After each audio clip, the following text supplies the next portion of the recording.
Le 9 mai 2021 dans la province sud du Rwanda, Monseigneur Philippe Rukamba du diocèse de Butare a présidé la cérémonie d'ouverture et de bénédiction de l'église Saint-Jean-Bosco de Rango dans le district d'Ouye. Ce fut une joie pour les chrétiens, les représentants du district et les dirigeants de l'église. L'église s'est construite grâce à la contribution des chrétiens, salésiens et autres bienfaiteurs. Il a la capacité d'accueillir environ 2000 chrétiens bien assis.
Dans son allocution aux chrétiens et aux invités du jour, le supérieur provincial a dit que l'achèvement de l'église est un miracle car au début de la fondation personne ne s'attendait à avoir la capacité de la terminer en raison du fait qu'il n'y avait aucun moyen financier pour achever une église aussi magnifique.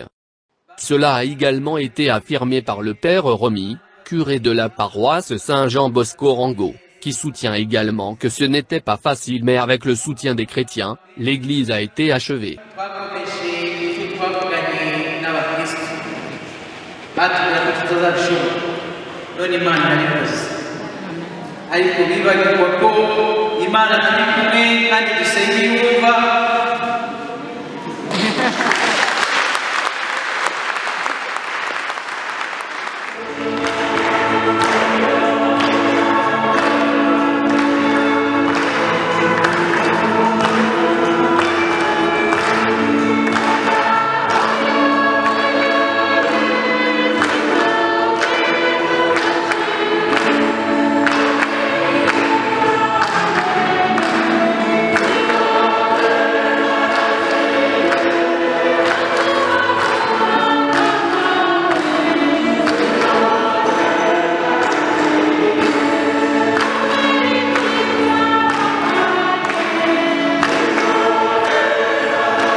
Le vice-maire du district d'Ouye chargé des affaires sociales a confirmé que les activités de l'église sont dans le meilleur intérêt des habitants du district et assure que le district continuera à travailler avec la paroisse de Rango. Elle rappelle aux chrétiens qu'ils doivent continuer à empêcher la propagation du Covid-19 mais aussi continuer à préserver les infrastructures de développement telles que l'église paroissiale qui a été bénie aujourd'hui.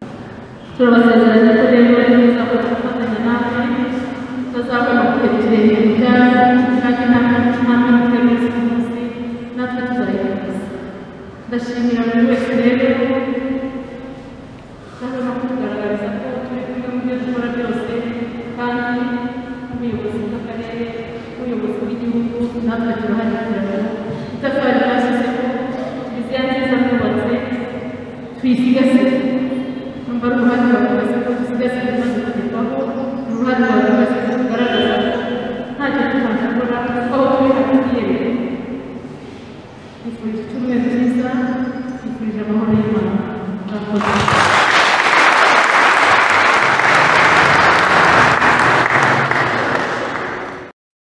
Monseigneur Philippe Rucamba, qui a présidé la cérémonie d'ouverture et de bénédiction de l'Église, a appelé les chrétiens à en faire bon usage et à répandre la parole de Dieu tout en augmentant le catéchisme au plus grand nombre.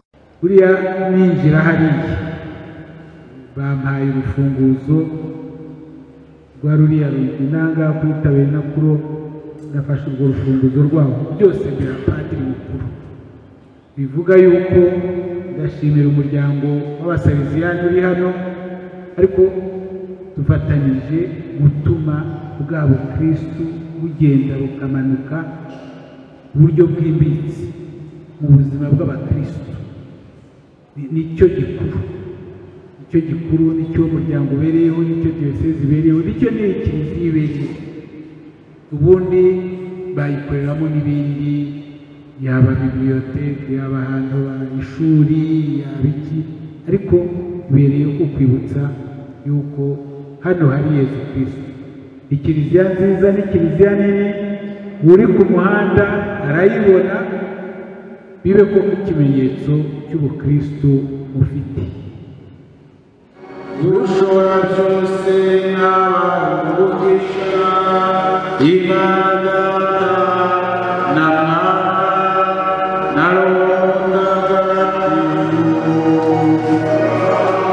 Le père d'Ankolitrique, qui est au Rwanda depuis plus de 40 ans, estime que le fait que les chrétiens aient trouvé une grande et moderne église est une bénédiction car ils trouveront un endroit pour prier même si le virus corona ne leur permet pas d'entrer dans l'église en grand nombre. Voilà, j'ai connu cette église qui a été faite par Père Jean-Paul Le Bel. C'est lui le premier qui a construit. Et ça a été une partie d'ici. Et après, quand est venu Père Adrien et surtout Père Daniel Olisiak, ils ont augmenté. Voilà, ça a été double que première, double encore plus, 3 fois plus. Mais maintenant, quand on regarde, c'est vraiment une très grande église. On peut mettre 3 ou 4 les petites dedans. C'est là-bas seulement la petite chose où se trouve la sacristie. Tout le reste est nouveau. Tout le reste. J'ai regardé et je suis très content que c'est vraiment une grande église et une belle église. Quelle est comment l'émotion d'aujourd'hui? Voilà, je suis très content que l'église est bénie, consacrée, que nous pourrons vraiment commencer à servir ici. Je suis ici depuis septembre l'année passée, mais on n'a pas eu où prier. Quand on a donné la permission, on était là-bas au Mauricia et maintenant nous sommes dans l'église. C'est pour moi la joie parce que je suis prêtre pour les chrétiens. Et j'espère que cette église vraiment va aider les chrétiens de retourner à Dieu, malgré les difficultés de Corona qui est toujours présente. Merci beaucoup. Watangira utubwira uko mwakiriye ibi birori bibaye hano byo gufungura ikiliziya, ukatubwira nuko mbere mwari mumeze, utubwira imbamutima ziri kuri wowe. Yewe kubwanjye byanejeje cyane, ntabwo nzi ko ari uko byari bimeze kubera ko muri iki cyorezo cya COVID ntabwo twari tuzi ko tuzongera guterana ngo twongere gusengera hamwe. Ubu rero twanezerewe cyane.